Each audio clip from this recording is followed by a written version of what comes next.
He built an empire on secrets. She carried the biggest one for 22 years. When their son walked into his father's office as an intern, neither man knew the truth. For 2 months, they worked side by side, a crime lord and the boy who had his eyes, until the day everything shattered. This is the story of a love that never died, a child hidden in plain sight, and the moment 3 lives collided in the most devastating way possible.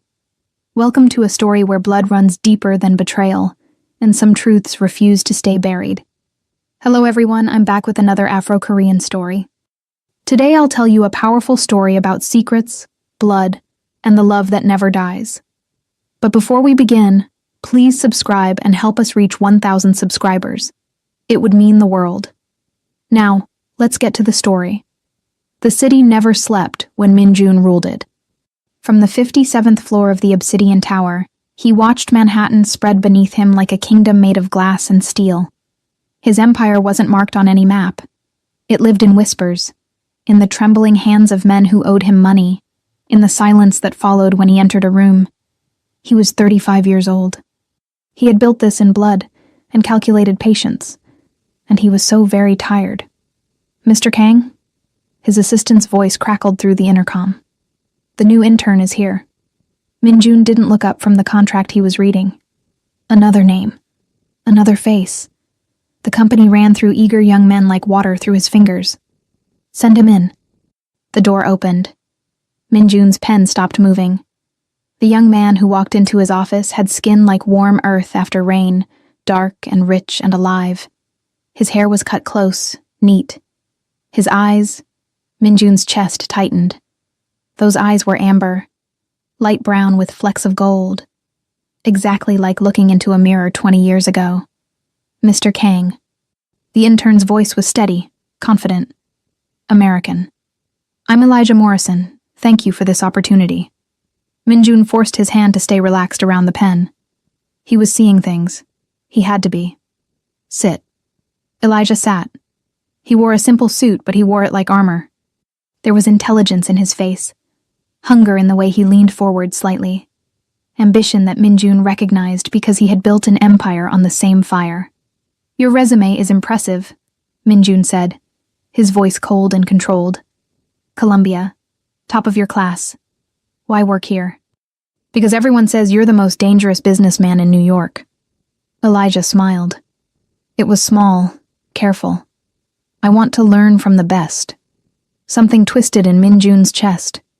He had heard those exact words before, in a different voice, a woman's voice, soft and fierce and unafraid. "I want to learn from you. Teach me your world." Min-jun pushed the memory down where it belonged, in the grave of things he couldn't afford to feel.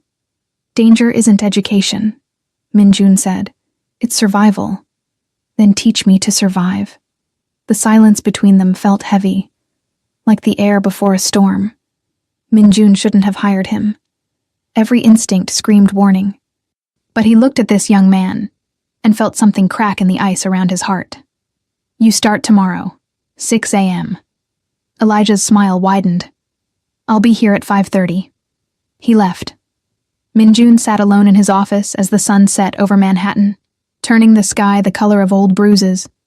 He poured himself whiskey, drank it, poured another. Those eyes. God, those eyes. 2 months passed like a dream Min-jun couldn't wake from. Elijah was brilliant, sharp. He learned the business faster than anyone Min-jun had ever trained. Supply chains, negotiations, the careful dance of legitimate commerce that hid the underground rivers of his real empire. They worked side by side. Late nights in the office, just the two of them, and the quiet hum of the city below. Min-jun told himself it meant nothing, that the warmth in his chest when Elijah laughed was just satisfaction at finding a competent employee, that the way he looked forward to their morning meetings was professional interest. Nothing more. "You're quiet today," Elijah said one evening. They were alone. The office dark except for the lamp on Min-jun's desk. "I'm always quiet." "No." Elijah leaned back in his chair, studying him. "You're silent. That's different. Silence is a choice." Min-jun looked at him, really looked, the sharp intelligence. The careful way he moved through the world. The ambition tempered with something softer. Kindness that hadn't been beaten out of him yet. "Your mother," Minjun said suddenly. "You never mention her." Elijah's expression shifted. Something guarded slid behind his eyes. "She raised me alone. Worked 3 jobs to put me through school. She's the strongest person I know." "Her name? Why do you want to know?" The question hung between them like smoke. "Curiosity," Minjun lied. Elijah was quiet for a long moment. Then, "Amara. Her name is Amara Morrison." The world stopped. Minjun's hand froze on his glass. The whiskey trembled, amber waves catching the light. "Amara. God. God, no." "Mr. Kang?" Elijah's voice came from very far away. "Are you all right?" Minjun stood, walked to the window, put his hand against the cold glass because he needed something solid, something real. 23 years ago. A woman with skin like midnight and eyes that saw through all his careful walls. Amara, who loved him when he was still building his empire, who wasn't afraid of the blood on his hands, who kissed him like he was worth saving. "I'm pregnant." "You can't be. We were careful. Careful isn't the same as safe. Get rid of it." The cruelest words he'd ever spoken. He saw her face shatter, watched her walk away. And he let her go because he told himself an empire couldn't be built on weakness. On love. On the kind of hope that made men vulnerable. He never saw her again. "My mother was 22 when she had me," Elijah said quietly. "She never told me who my father was. Just that he was Korean. That he had a kingdom to run. That he couldn't afford a family." Minjun closed his eyes. "She never spoke badly about him," Elijah continued. "Even though he broke her heart. She said some men are born for love, and some are born for power, and sometimes you fall in love with the wrong kind." "Elijah? I'm not asking if you're him." Elijah's voice was steady, too steady. "I stopped wondering about my father a long time ago. Whoever he was, he made his choice." Minjun turned around. Elijah stood there, 22 years old, brilliant and kind and strong. Everything Minjun could have been if he'd chosen differently, if he'd chosen love. "You should go home," Minjun said. His voice sounded destroyed even to his own ears. "It's only 8. Go. Home." Elijah stared at him, then nodded slowly, grabbed his jacket, walked to the door. He paused, looked back. "My mother told me something once. She said the saddest men are the ones who build kingdoms but forget how to live in them." The door closed. Minjun stood alone in his empire of glass and shadows. He poured another drink, drank it, poured another. His son. His son had been sitting across from him for 2 months, learning his business, laughing at his dry jokes, asking about his life. And Minjun had looked at him and felt pride, felt warmth, felt something dangerously close to love. He walked to his desk, opened the locked drawer, pulled out a photograph he hadn't looked at in 20 years. Amara, young and radiant and laughing, her hand on her stomach. So early the pregnancy barely showed, before he told her to get rid of it, before he chose his empire over their child. Minjun touched her face in the photograph. Then he picked up his phone, made a call. His voice was empty when he spoke. "I need a full background check. Elijah Morrison, 22. Mother's name Amara Morrison. I want DNA records, birth certificates, everything." He hung up. Outside, the city glittered, beautiful and merciless. Minjun sat in the dark and waited for confirmation of what he already knew. His son had come home, and Minjun had no idea how to tell him the truth. The file arrived at 3 a.m. Minjun hadn't slept. He stood at his window watching the city breathe, drinking whiskey that no longer burned, thinking about choices and consequences and the price of empires. His phone buzzed. He looked at the screen. DNA match. 97% paternity probability. Birth certificate confirms Elijah Morrison, born March 15th. Mother, Amara Morrison. Father, unknown. Minjun's hand tightened around the phone until he thought it might crack. Unknown. He had made her write that. Unknown. As if he were a ghost. As if their love had never existed. The file contained everything. Hospital records, school transcripts, photographs of Elijah growing up, birthday parties where Amara smiled even though she looked exhausted, graduations where his son stood proud and alone because the other children had fathers in the audience. Minjun scrolled through 22 years of missed moments. First day of school, first basketball game, prom, college acceptance letters. A life he had no part of. A son who grew up brilliant and kind despite having a father who chose an empire over him. His phone rang. He answered without checking the caller ID. Boss. It was Jin, his head of security. We have a situation. Minjun's entire body went cold. What situation? Someone leaked photos to the press. Of you and the intern. Working late. They're calling it favoritism. But that's not the problem. What's the problem? One of the photos shows him clearly, and someone ran facial recognition. Found old photos of you from 20 years ago. Minjun stopped breathing. Boss, the internet is already making connections. They're saying he looks like you. They're digging into his background. It's only a matter of time before... Minjun hung up. He called Elijah. It rang. And rang. And rang. Please leave a message. Elijah, it's Minjun. Don't go online. Don't read anything. Just call me, please. He sounded desperate. He didn't care. Minjun grabbed his jacket. His keys. He was halfway to the elevator when his phone buzzed again. A text. From Elijah. I saw the photos. I saw what people are saying. We need to talk. I'm at the office. Minjun's heart stopped. He took the private elevator down. 57 floors in silence. His reflection in the polished steel looked like a stranger. A man who had everything and nothing. A king of a kingdom built on ghosts.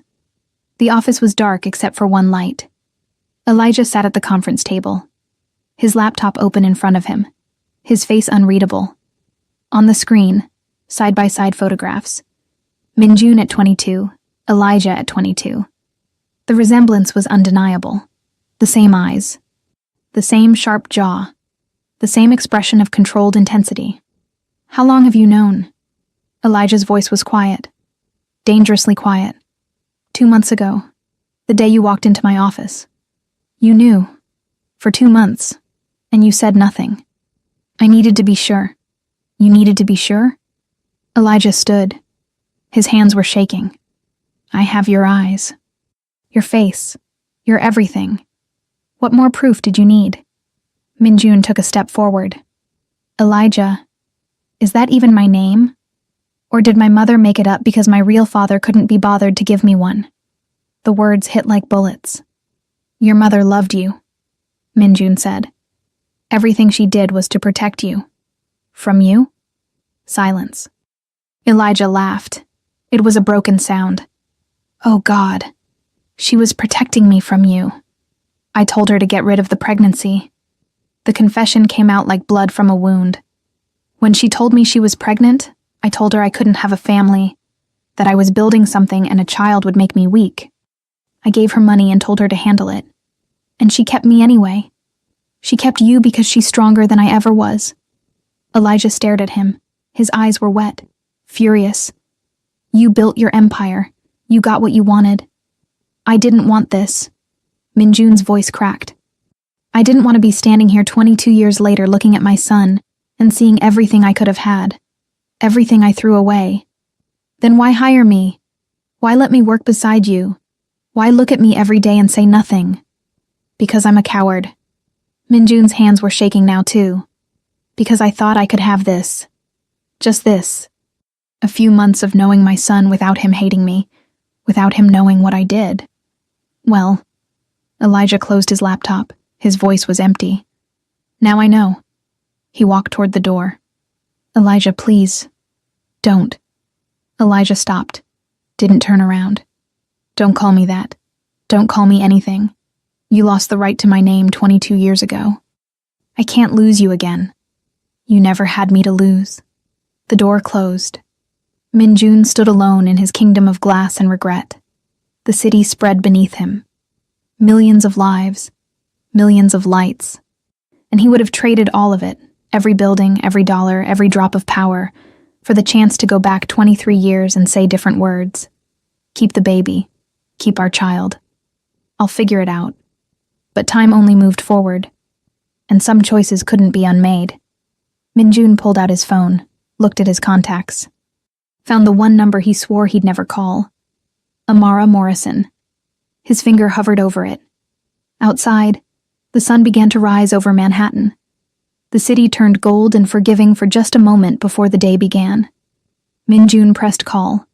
It rang once, twice, 3 times. Then a voice he hadn't heard in 23 years. Older now, but still her. Hello? Amara.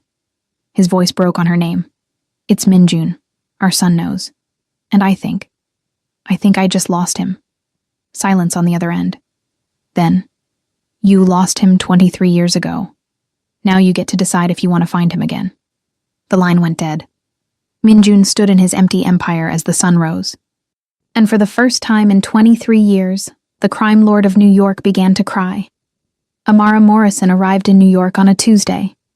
Min-jun watched from his office window as the black car pulled up to the Obsidian Tower. She stepped out into the morning light, and time collapsed. 23 years vanished like smoke. She was 45 now. Her hair was natural, worn in elegant locks that framed her face.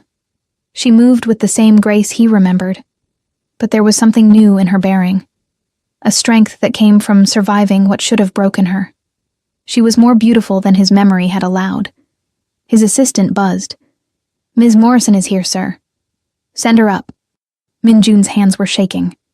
He, who had stared down armed men without flinching, was terrified of facing the woman he had loved and destroyed. The elevator chimed. The doors opened. Amara walked into his office like she owned it. Her eyes found his immediately, those same dark, knowing eyes that had seen through every wall he'd built around his heart.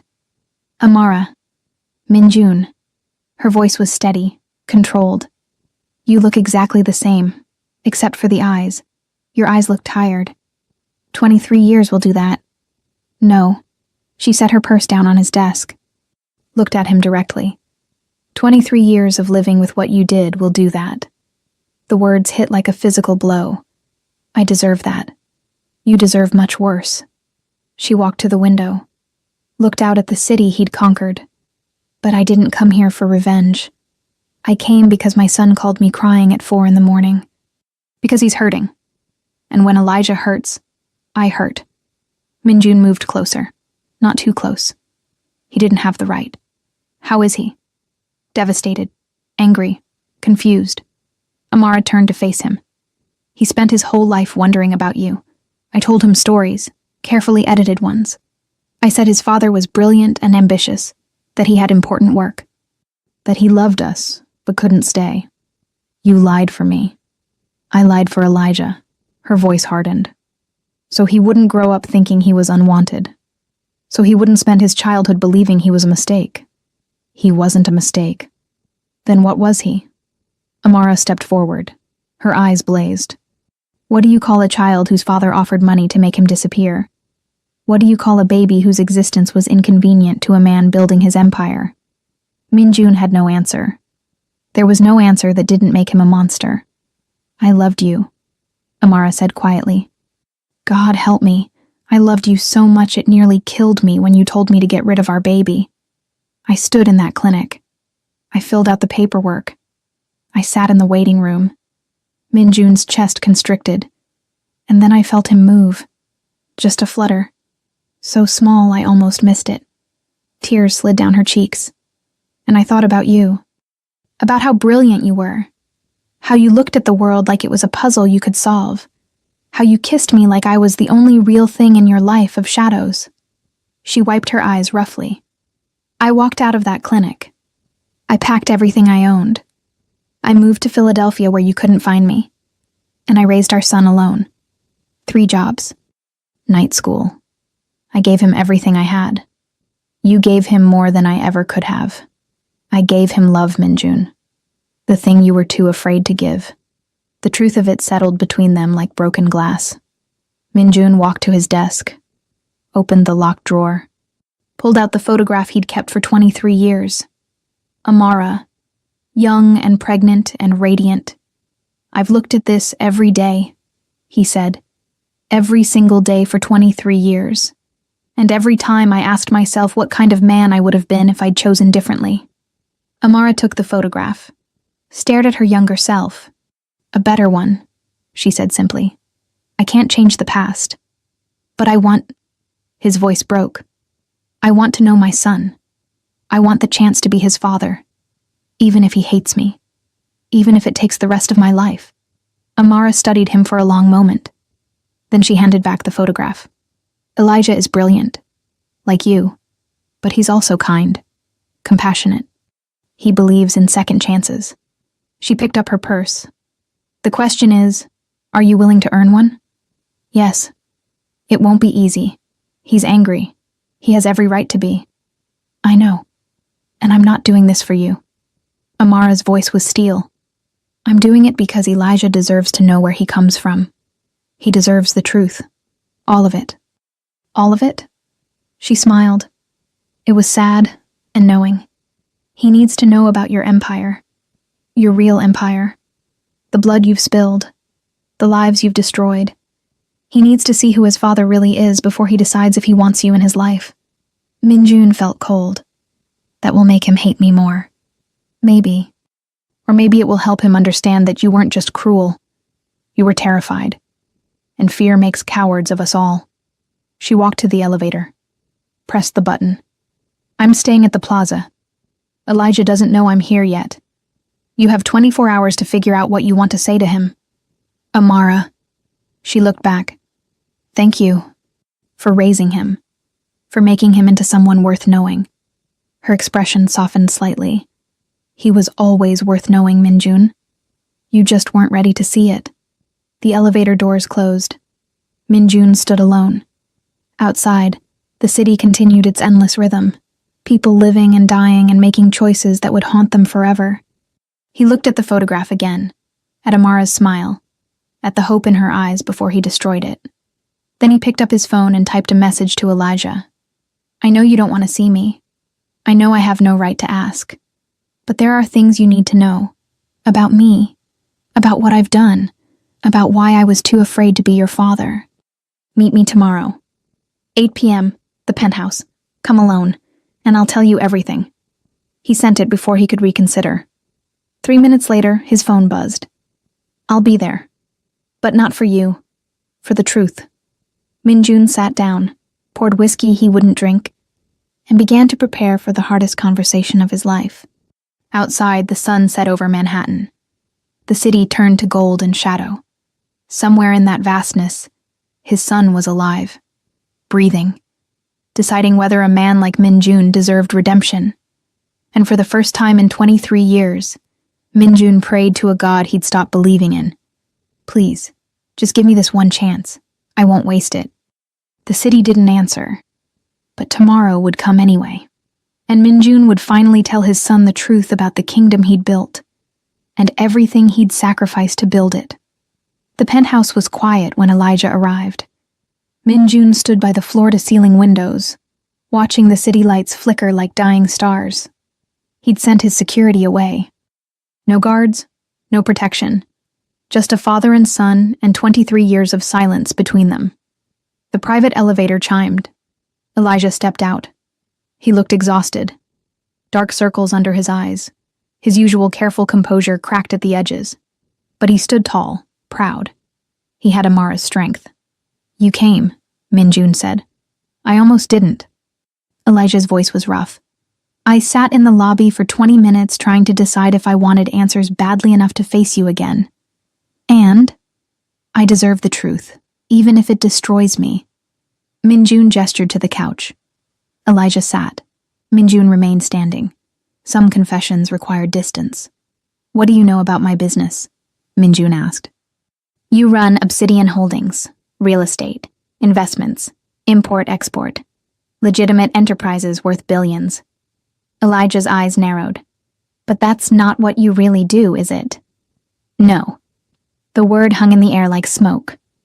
Minjun walked to the bar, poured 2 glasses of whiskey, handed one to Elijah. Their fingers didn't touch. "I control the largest Korean criminal organization in North America," Minjun said. "We move money, information, occasionally people who need to disappear. We don't deal drugs. We don't traffic humans. But we're not innocent. Men have died because I ordered it. Families have been destroyed because they stood in my way." Elijah's hand tightened around his glass. "You're a crime lord." "Yes. And you hired me, your son, as an intern in your empire. I didn't know you were my son when I hired you. But yes." Elijah stood abruptly, started pacing. "This is insane. I've been working for the mafia for 2 months. I've been sitting in meetings about supply chains that move guns and counterfeit goods through 7 countries, and signing NDAs that would get you killed if you violated them. And learning from you," Elijah's voice cracked, "from a man who kills people." "Yes." Elijah turned to face him. His eyes were wet, furious. "Who are you?" "A man who made a choice 23 years ago." Minjun set down his glass. "I was 22 when I took over this organization from my father. He died violently, betrayed by someone he trusted. I watched him bleed out in our kitchen while my mother screamed." Elijah went still. "I was a kid, terrified, alone. And suddenly I had an empire built on blood and loyalty and violence. I could have walked away, disappeared, lived a normal life." Minjun's voice went hollow. "But I was angry, and grief makes you cruel. So I stayed. I learned. I became harder than my father ever was. I built something that couldn't be destroyed because I destroyed everything that made me weak first. Including love. Including love." Minjun looked at him directly. "When I met your mother, I was 29. I'd been running this organization for 7 years. I was good at it. Successful. But I was empty. And then Amara walked into a charity gala I was using as a front, and she looked at me like I was human." Elijah's expression shifted. Something softer moved behind his anger. "She didn't know what I was, just that I was intense and driven and lonely. We fell in love fast, reckless. She was 22, full of hope and dreams, and this beautiful belief that people could change, that love could save even the most broken men. But you didn't change. I tried." Minjun's voice broke. "For 6 months, I tried. I pulled back from certain operations. I delegated. I imagined what it would be like to have a life outside this empire. To wake up next to her every morning. To be normal. What happened? Rival organization. Korean syndicate from Los Angeles. They found out about Amara. Saw her as weakness. As leverage." Minjun closed his eyes. "They sent me photographs, her leaving work, getting coffee, walking alone at night. They didn't have to say the threat out loud. I understood." Elijah sank back onto the couch. "I had a choice. I could protect her by leaving this life, or I could protect her by keeping her away from it. From me." Minjun opened his eyes. They were devastated. "When she told me she was pregnant, I panicked. A child would be even more vulnerable, even more precious, even more dangerous.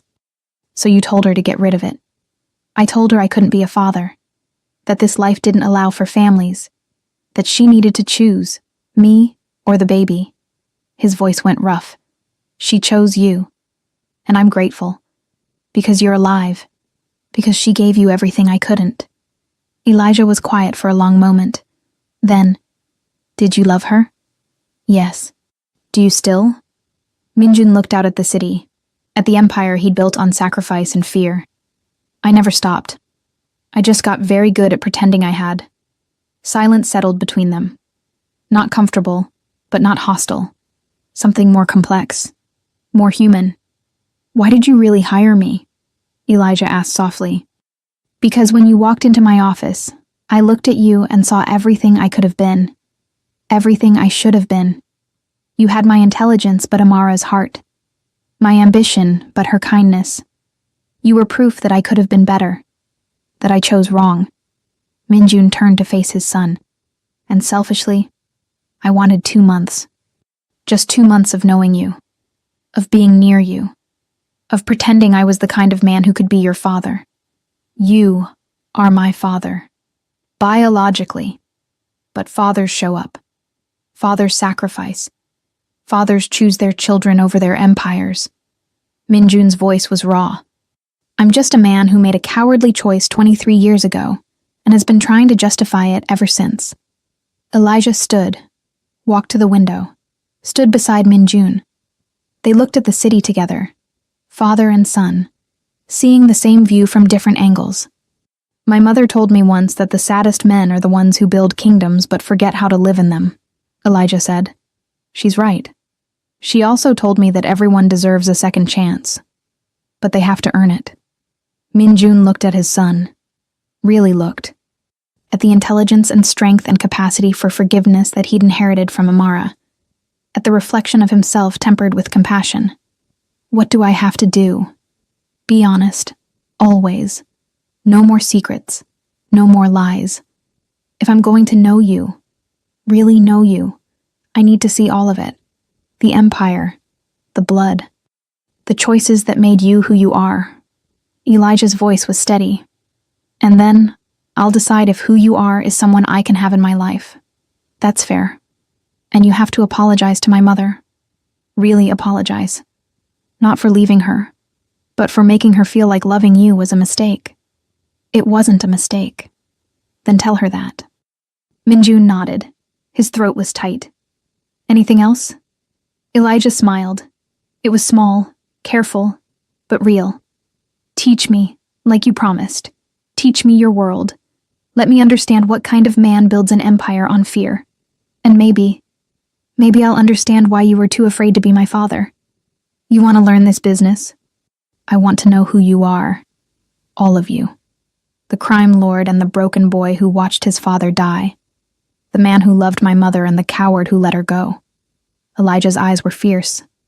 If I'm going to be your son, I need to know what that means. Minjun felt something shift in his chest.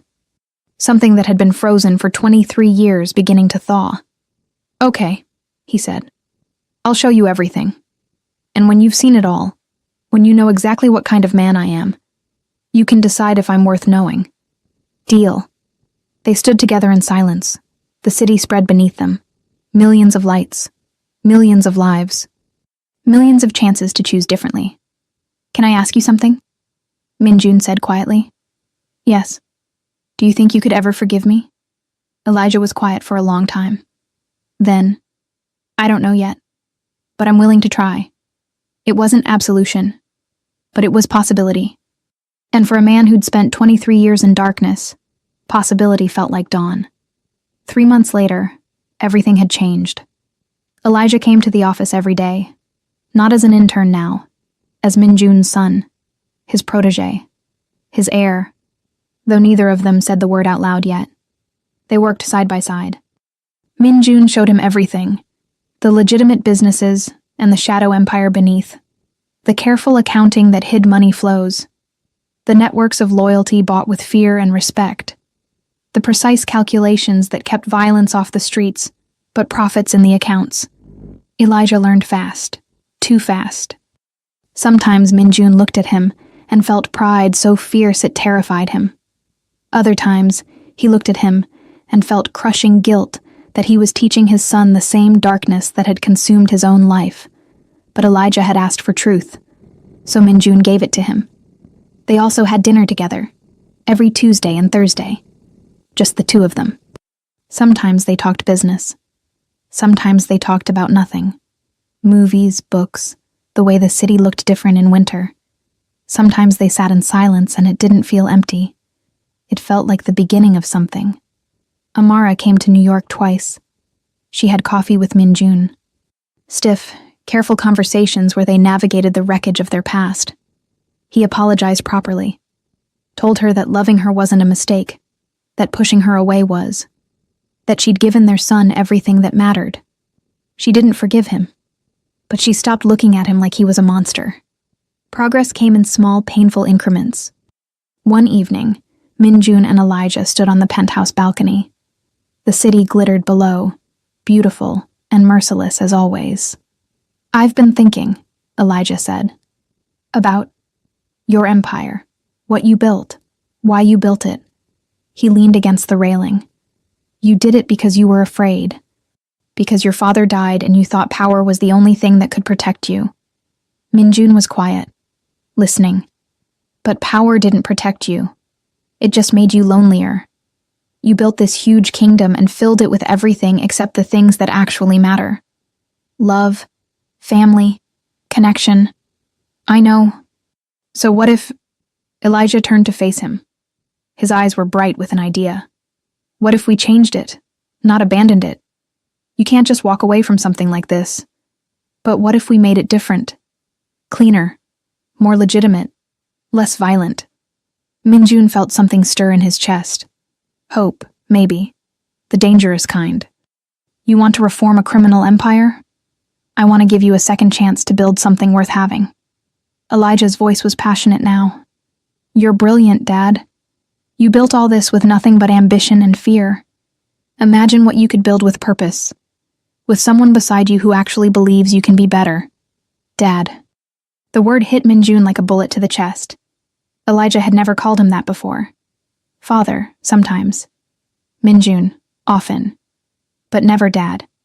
"Say that again," Minjun said quietly. "What?" "What you called me." Elijah smiled, soft and real. "Dad. I called you Dad. Because that's what you're trying to be. And I think maybe you're getting good at it." Minjun's vision blurred. He, who hadn't cried in 20 years except for that one morning after Elijah learned the truth, felt tears slide down his face. "I don't deserve you." "No, you don't." Elijah stepped closer, put his hand on Minjun's shoulder. "But you're trying. And trying is how we become the people we're supposed to be." Minjun pulled his son into a hug. Elijah stiffened for just a moment, then relaxed, hugged him back. They stood there on the balcony with the city spread beneath them, and Minjun felt something he hadn't felt in decades. Peace. "Okay," he said when they finally pulled apart. "Let's do it. Let's change this empire. Make it into something that doesn't require darkness to survive. It won't be easy. Nothing worth doing ever is." They smiled at each other. Father and son, crime lord and idealist. Two men learning how to build something together. Over the next 6 months, they worked. Carefully. Quietly. They shifted assets, closed certain operations, invested in legitimate businesses. Minjun used his influence to push other organizations toward less violent methods. It was slow, dangerous. People within his own organization resisted. But Elijah was there, brilliant and determined and unafraid. Amara visited more often. She and Minjun found a careful friendship. Not romance, that was gone, buried in the past where it belonged, but respect, understanding, the acknowledgement that they'd both done their best with impossible circumstances. One evening, the three of them had dinner together. Minjun's penthouse. Amara cooked, something she'd loved doing when they were young. Elijah told stories about Colombia. They laughed, and Minjun looked around his table and realized he'd finally built something worth having. Not an empire of fear, but a family. Small, imperfect, hard-won, real. "What are you thinking about?" Elijah asked. "That I spent 23 years building the wrong kingdom." Amara smiled. "Better late than never." "Is it? Better?" "Yes," Elijah said firmly. "It's better, because you're here now, because you chose to change, because you looked at your empire and decided your son was more important." Minjun reached across the table, took Elijah's hand, then carefully took Amara's. "Thank you," he said.